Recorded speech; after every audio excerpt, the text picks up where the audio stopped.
I was just saying that I think a lot of people who come to non-dual teachings are, because of recognizing presence, are already experiencing things like peace and freedom and all the big buzzwords that you hear, the peace, the freedom, the compassion, the love, the joy.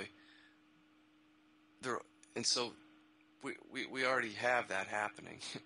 Right. And the teaching, but the problem is, the problem is associating non-dual awareness with those things so much. Either not because the teaching necessarily does that, or it's because it's interpreted that way, or because the experience of feeling peace, freedom is so pleasant to the mind. It's like being with an addiction background. I know what that's like.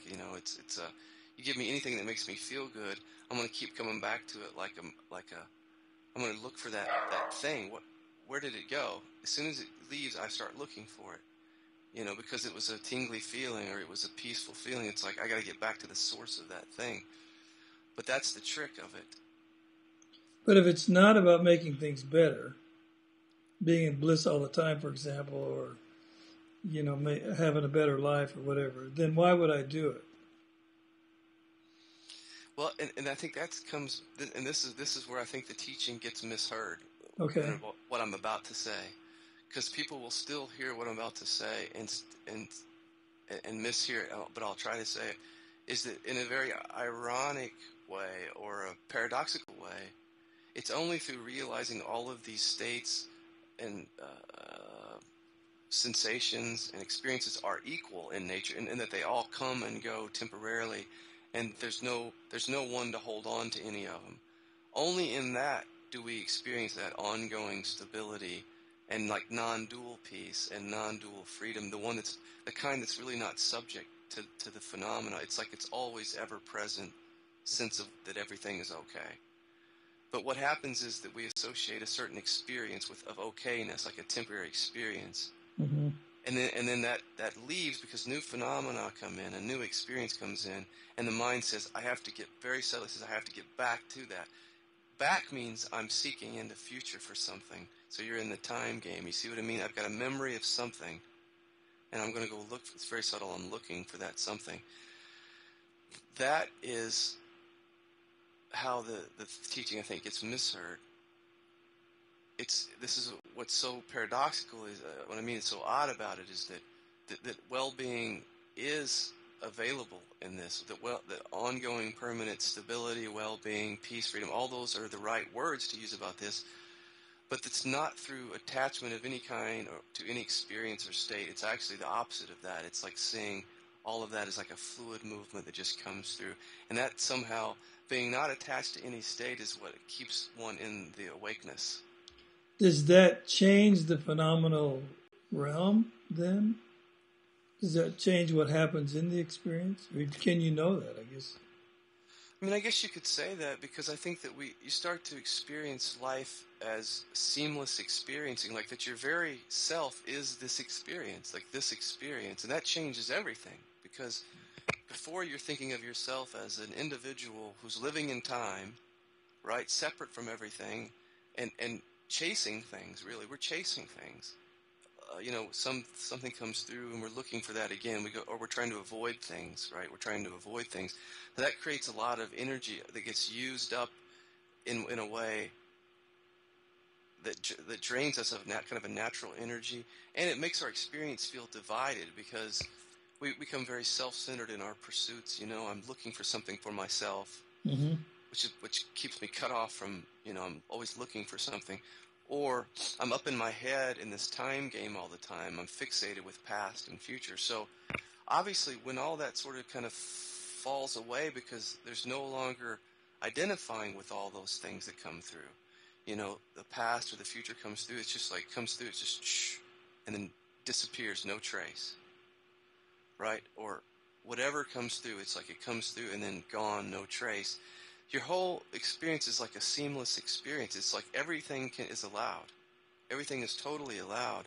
So your phenomenal experience is transformed in the sense that sense of division in your life is gone. That sense of having to control is gone. so that this experience is your own self. This experience of having this conversation, it's not, I don't experience this as Scott's talking to Jordan. In a conventional sense, that's true, right? But the experience of it is very seamless because there's awareness present.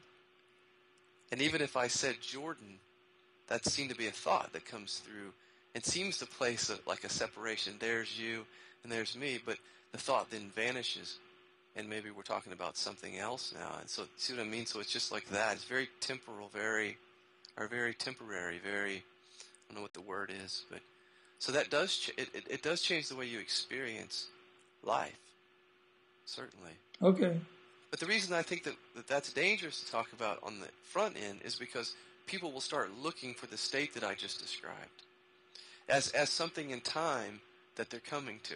It's going to happen. It's going to happen, which is really what they're doing is they're entertaining a concept based on a conversation that we've had here, which it conjures up an image, and then there's a subtle comparison that says, my experience is not like that. And then it goes seeking that experience is one way of talking about it. Yeah. When really this conversation is directing you to look into your experience always and see if awareness is present right in the midst of the pain, right in the midst of the thought, right in the midst of the state, and see if it's present there.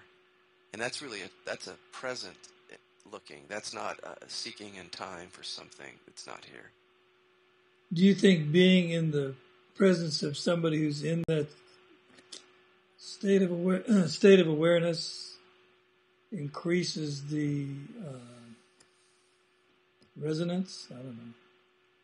I mean, I think it can, just because what we're doing is we're illuminating all of the ways that the mind makes certain divisions in our experience. And if I say something and you look in your experience, you say, yeah, that's true too. I see that there was a position there that I was holding on to, or a division, or something about the past. And just by talking about this freely, it can just, something gets loosened up, and there's a sense of, openness, this sense of awareness that can happen.